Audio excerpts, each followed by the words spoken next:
ఘనమైన నామమునకు మహిమ ఘనత ప్రభావములు కలుగును గాక. వీక్షిస్తున్న మీ అందరికీ కూడా మన ప్రభువైన యేసుక్రీస్తు నామములో నా యొక్క శుభాభివందనాలు తెలియజేస్తున్నాను. ఈరోజు మన దేవుని వాగ్దానం హెబ్రీయులకు రాసిన పత్రిక 3వ అధ్యాయము 6వ వచనం. ధైర్యమును నిరీక్షణ వలన ఉత్సాహమును తుదమట్టుకు మీరు స్థిరముగా చేపట్టిన ఎడల మనమే ఆయన ఇల్లు. ప్రియమైన దేవుని బిడ్డలారా, యెహోవా ఇల్లు కట్టని ఎడల దాన్ని కట్టేవాని ప్రయాస వ్యర్థము అని ఉంటుంది. అక్కడ మనకు ఇద్దరు వ్యక్తులు కనిపిస్తారు, కట్టేవాడు, కట్టించేవాడు. ఇల్లు కట్టించేవాడు దేవుడైతే కట్టేవాడు వర్కర్. ఇల్లు అనగా ఒక కుటుంబం. దేవుడు ఓనర్ అయి ఉన్నాడు, మనము వర్కర్లమై ఉన్నాం. దేవుడు మన చేత ఇల్లు కట్టించుకుంటున్నాడు. ఆ ఇల్లు ఎవరిది?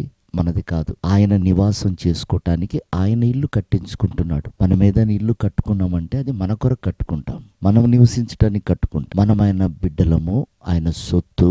ఆయన అమూల్యమైనటువంటి రక్తాన్ని వెలగా చెల్లించి మనల్ని ఆయన కొన్నాడు. మనం ఆయన వారం. మీరు నా సొత్తు అన్నాడు. కాబట్టి మన ద్వారా ఆయనకు ఇల్లు కట్టించుకుంటున్నాడు. అందుకే పౌలు గారు అంటాడు, మీరు దేవునికి ఒక ఆలయమై ఉన్నారని, దేవుడు మీలో నివసించుచున్నాడని మీరు ఎరుగరా అంటాడు. అంటే ఈ ఇల్లు కట్టబడేది ఆయన కొరకు. కట్టేవాడు సరిగా కట్టకపోతే ఆ ఇల్లు సరిగా నిలబడదు. కనుక ప్రియదేవుని బిడ్డలారా, ఆ ఇల్లు కట్టేటప్పుడు కట్టించే వాని వైపు మనం చూడాలి. ఆయన చెప్తున్న మాట ఏమిటంటే, మీరు ధైర్యము ఉత్సాహముతో కూడిన నిరీక్షణను తుదమట్టుకు కాపాడుకోమంటాడు. అంటే కట్టించేవాడు బలవంతుడు కాబట్టి ధైర్యం కలిగి ఉండాలని, అలాగే ఎల్లప్పుడూ ప్రభువులు ఆనందిస్తూ ఉత్సాహంతో కూడిన నిరీక్షణ అంటే ఇల్లు పూర్తి చేసుకునేవాడు ఆయనే. కాబట్టి ధైర్యము నిరీక్షణతో కూడినటువంటి ఉత్సాహం మనం కలిగి ఉన్నట్లయితే ఆ ఇల్లు ఆయన సొంతం అవుతుంది. కాబట్టి ప్రతి సమయంలో ప్రభువుకు మనం అప్పగించుకొని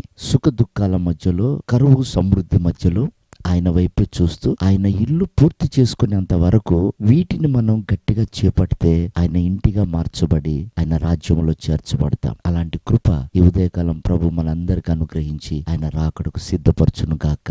ఆమేన్.